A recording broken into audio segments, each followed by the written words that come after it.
Okay, well, it's really good to be here. Thanks to Paul, Kirsty and Ellie for organising it, Ben and Stephen for agreeing to speak, and everyone, whether you're here or online, for joining us. Unfortunately, our co-author, Jake Watts, wasn't able to be here, so we wanted to start by acknowledging his contribution. And also the contribution of the mass observers themselves, without whose kind of generosity of time and openness, none of us would be able to do this work at all. So thank you to them. And it's especially good to be able to share this afternoon with Nick and to think about the similarities between our two projects. Particularly, I think, as the everyday experience of the pandemic was very much the context in which we wrote this book. Not only meaning that it was rather later after Brexit than we had initially intended, but also I think it's probably shaped our thinking in all sorts of kind of unacknowledged ways that might become clearer over the course of this afternoon. But we started a little bit earlier than that, in the immediate aftermath of the Brexit referendum, when there was so much talk about how politics was becoming too emotional, both in terms of people seemingly having voted emotionally with their hearts rather than their heads, but also in terms of the reaction to the vote. So all the talk about sort of family breakdowns, anxiety, polarization. And it's also worth noting, I think, that it was only because of the experience of the pandemic which made the impossibility of meeting friends and family over Christmas at all, that we saw an end to the kind of annual flurry of articles like these.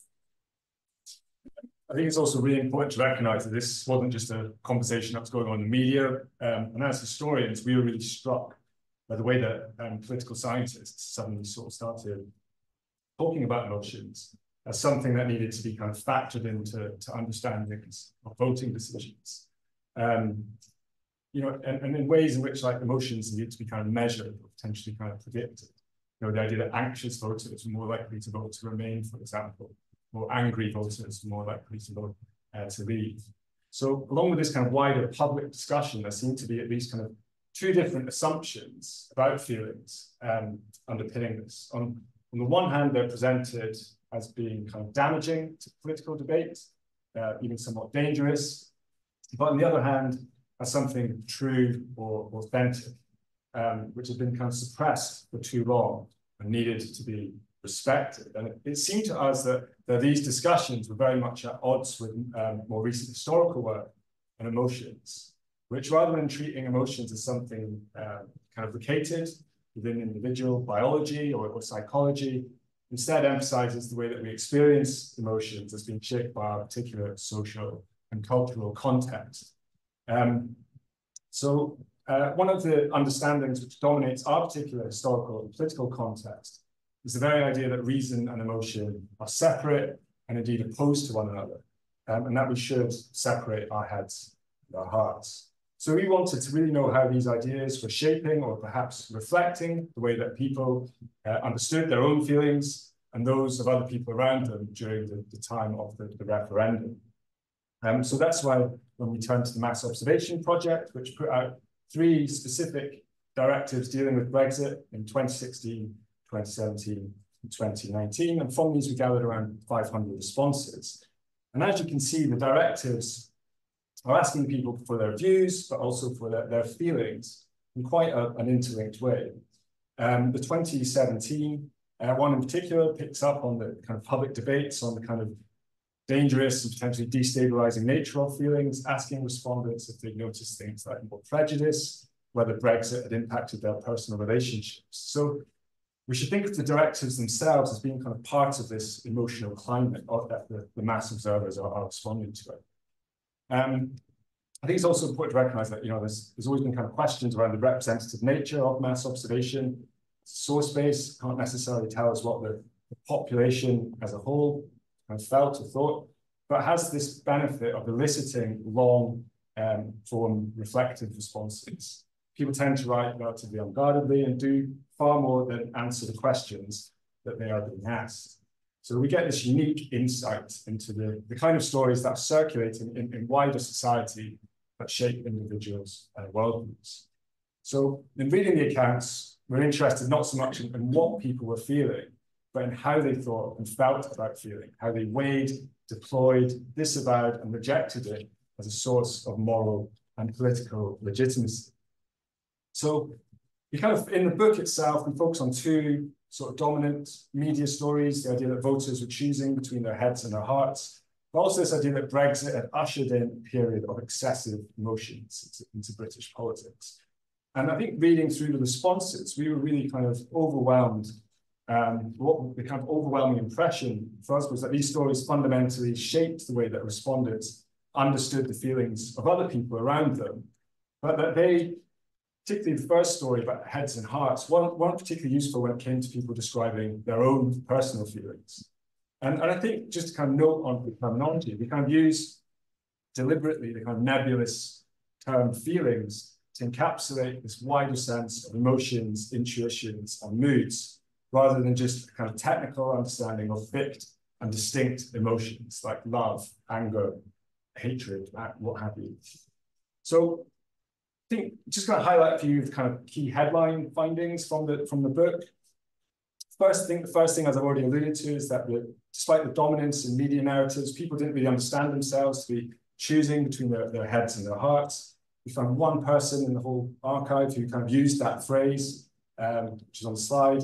A couple more who described their decision-making in a similar way. But we still think that this head and heart distinction is important because it influences the way that people judge the feelings of others. Okay, perhaps unsurprisingly, Remain supporters often describe Leave voters as being irrational, uneducated, or perhaps at best misguided. We also see how Leave voters were kind of intensely aware themselves of this perception. And a handful tried to distance themselves from other more kind of emotional Leave supporters. Some reveled in the strength of their emotions, but more like the retired lecturer in the slide, insisted that this was kind of an unfair characterization and tried to show that they had good reasons for their decision to vote to leave the European Union. And even those, I think, who were kind of proud of their emotional investment, they didn't necessarily flip this idea around and characterize Remain as being kind of cold, uncaring, rational decision. And instead, they kind of turned the idea of unruly emotion back on their kind of accusers, emphasizing Remainers' unwillingness to abide by the rules of civil democratic discourse, and depicting Remain supporters as being like spoiled children. And so I think what you kind of see here is that reason is this powerful political claim. It's too powerful to cede to the other side, no matter how disparaging. And I think this is what underlines this kind of second key finding, which is that people, especially but by no means exclusively Remain supporters, felt very awkward about admitting that they had not voted entirely rationally. In particular, we see that they were conscious, some self-critically, others kind of angrily, that they had not enough information or knowledge to go on. They wanted to make rational, impartial decisions and felt strongly that this should be possible, that there should be a right answer. But in the absence of a clear sense of the facts, as it were, they had to rely on their own feelings, what many described as a gut feeling. And I think it's this combination of thinking and feeling that takes this kind of appearance, this kind of combination of feeling and thinking, it takes this appearance of turning inwards because people feel that they can't trust outside sources of information. So they choose to rely on their intuition instead. These decisions they come to therefore seem more personal, they seem more authentic, something that can't be disputed. And I think one of the implications of this is that disagreements about those decisions then suddenly feel more personal. People are being criticized not just for what they think, but for who they are. So we see this kind of clash between the political legitimacy of authentic gut feeling and the lingering faith in an ideal of impartial reason. We think this is specific to our particular historical context, as on the one hand, since the post-war years, citizens have been increasingly encouraged to trust their feelings and their inner authority as experts of their own lives. But on the other hand, they're also told that their expertise was the preserve of disinterested professionals exercising rational judgment, particularly in an era of de-alignment and political professionalization. So we now want to turn to our second story, which is the idea that the experience of Brexit was one of excessive emotion, in which feelings seemed to carry both greater power, but also greater danger than usual, that they had kind of erupted into political life in an unprecedented, uncontrollable, and frankly dangerous way. So this was really prevalent in media sources. Both these kind of popular programs that we see at the bottom, but also these kind of public information type campaigns, like we see at the top here, they tended to focus both on confrontation and on the need for therapeutic talking. So on the one hand, they're telling us, it's good to talk, and on the other, warning that this might be a dangerous thing to do, or a difficult thing to do. In the accounts of mass observers, we saw that people were really worrying about how, or even whether, to speak to those who had voted differently from themselves. And in reality, it seems that they very rarely engaged in the kind of meaningful or productive conversations about Brexit that the public sources were kind of advocating. They were much more likely to withdraw from talk altogether. As one puts it, we don't talk politics. We never did, but even more, we don't talk politics. And there were a handful of people who did feel sort of newly obligated to reevaluate their relationships on sort of moral or political grounds. But even they tended to do so quite quietly or through avoidance, rather than through sort of open and frank discussion of differences. So we've been trying to think about why that was, and we don't think it was necessarily inevitable.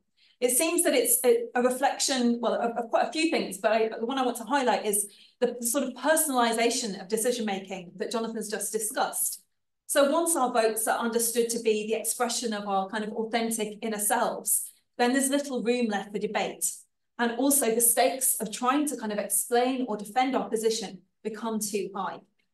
So where does all that leave us? Well, in the aftermath of the referendum, many people, many analysts and commentators emphasise the need to be more aware of the role that feelings play in political life.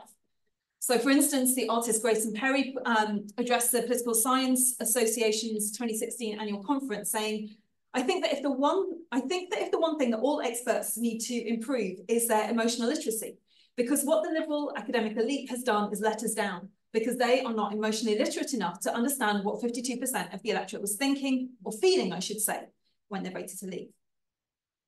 So we've been thinking that, some of the attempts to do that, both within political studies itself as a discipline, but also in wider culture, have helped to kind of reinforce these twin beliefs, both that feeling is somehow more authentic than thinking, and also that the two are necessarily opposed. They've also contributed to quite misleading, but also quite persuasive public narratives that positioned Leave voters as motivated entirely by passion and Remain as motivated entirely by reason.